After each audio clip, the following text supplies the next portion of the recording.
Мінеки масқара.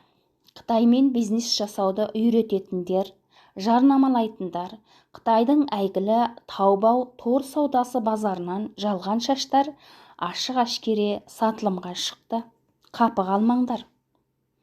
Бұның басқа шаштардан айырмашылығы шынжаңдық жас қыздардың шаштары екендігінде.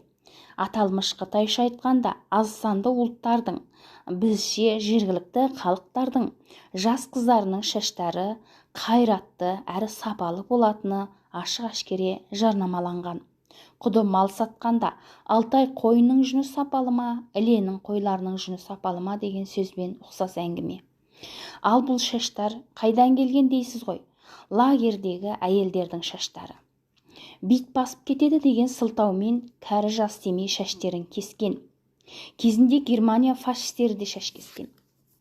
Шаш деген өсіп тұрады.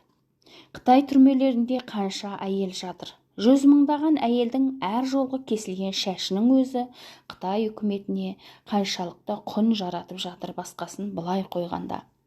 Сондықтан құлдық дәуірдің ашық бейнесі Шынжаңда практикадан, тәжірибеден өтіп жатыр.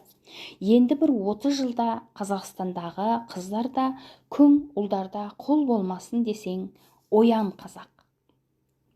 Шымкенттік жас қыздардың шашы керемет пе, Алматының қыздарының шашы керемет пе деп Қытайлар қызыл шеке төбелесіп жатпасын, Алла сақтасын.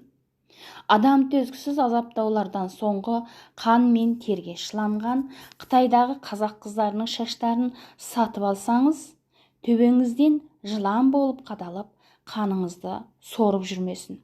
Өйткені сондай қасіретті сезінбеген, селт етпеген қазақ ертең соның зардабын тартатын болады.